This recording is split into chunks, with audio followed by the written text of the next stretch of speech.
Welcome to the Hot Topic of the Week. I'm Cassidy and I'm here with co-host Ravyn Johnson, and we're here with our two guests, Noah Wren and Armani Ajay, and today we're going to be talking about women in leadership. So for the first question, we are going to be talking about what is your opinion on leadership roles? Noah, you want to go first? My opinion on leadership roles doesn't matter male or female. You just have to have good qualities, be able to round up your team, be able to help people out when they need help, and just be able to have a good spirit. To piggyback off of Noah, I think that if your qualities are good, then you will get respect, no matter if you're male or female. To piggyback off of what Amani and Noah said, I think that I agree. I think it just depends on who you are as a person and what your characteristics are and what your strengths and what your weaknesses are. I agree with everybody. Whether you're male or female, it's the amount of characteristics that you come into the job with, or how you portray yourself, whether you're in a leadership role or if you're just a normal coworker. You'll gain that respect in the workplace or even just everyday life. Does anyone else have anything to add? I think that, like, in the past, it was frowned upon for women to be in leadership positions, but now that it's being, like, more common, women are stepping up and bringing a lot to the table. I definitely think so, too. Anyone else? Okay, so we'll move on to the next question. The next question is, do you typically have more male or female role models in your life? No, you want to go first? Sure.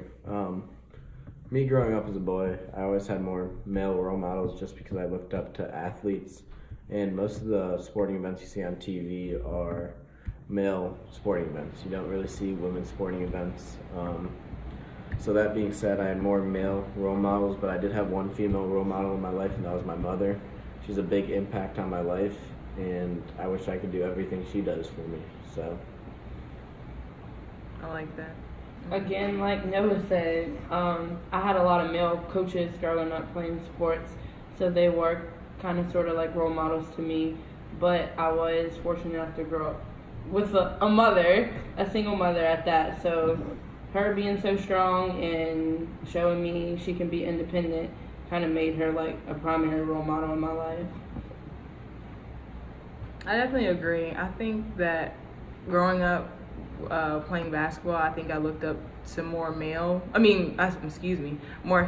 just because that's what I wanted to do at the time, and I'm not a male, so how is it?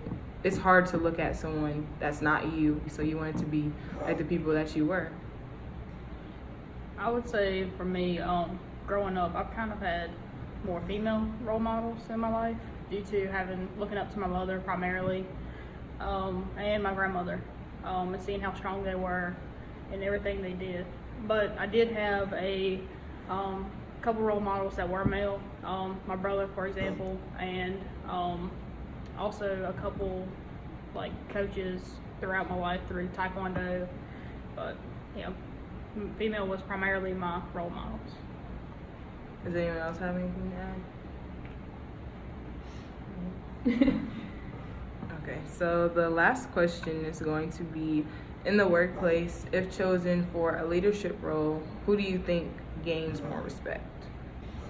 I definitely think women gain more respect in a leadership role, especially in the workplace. It's not as prominent as I want it to be. It's becoming a lot more common, but when women are in leadership roles, they get more attention, and it just seems that like everybody looks up to them more than they do to a man. Women in leadership roles aren't where I want them to be right now, especially with the glass ceiling dealing with pay for women leaders compared to male leaders, and just in work in general. The equal pay is not where it should be, but I believe we've came a long way since it started, and I just think it's going to grow even more. I think Noah has answered every question like perfect, but I think that kind of ties back into the first question that was asked. I think whoever has the right qualities for the job or for the position will gain the most respect at the end of the day. Yeah, I think that's not really a hard question to answer. I was actually surprised that Noah said that women do, because I actually kind of think or thought that it's men, just because when a male is in that role, it's like it's automatic, but for a woman, she has to earn it. It's not just a given. But I guess that's just my opinion, or what I see.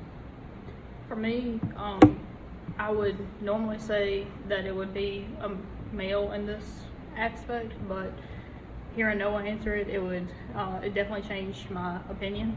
There aren't many females in like higher up positions such as bosses or CEOs. So as Noah said, they are looked at like, oh, she's doing that, so let me pay attention to her and let me watch her. So they gained a different level of respect. So The only thing that I don't particularly like is just how it's like a light on it, like, because it's not a normal thing. So it's like Meg, for example, it's like, oh my gosh, she's an AD or athletic director, and I've never seen that before. I personally haven't seen that before until I came to Averett, so that was a new for me, or a first for me. So I thought that was really interesting. As far as respect goes, men are mostly given respect no matter what position they're in. As far as the leadership role goes, once women get into leadership roles, the respect is given to them more often. You see more people going out of their way for them than they do in just regular positions instead of leadership roles. So I just believe the leadership role gives women more respect than it does to men. I also think it's based on, like, some women may fall back, like being as though they're not like typically looked at as leaders or like bosses, CEOs, and everything. I think that once you demand respect, respect will be given. So after, I guess, having this conversation, what is your opinion on the topic women in leadership today? I definitely think women in leadership today has been growing. I definitely think in about 20 years we won't even be talking about this topic. It'll just be a given that male and females are equal in this country, and I can't wait to see what the future has to hold for it. Wow, that was perfect. I agree with Noah. I like that. Well, thank you guys for tuning into our podcast. See you again next week.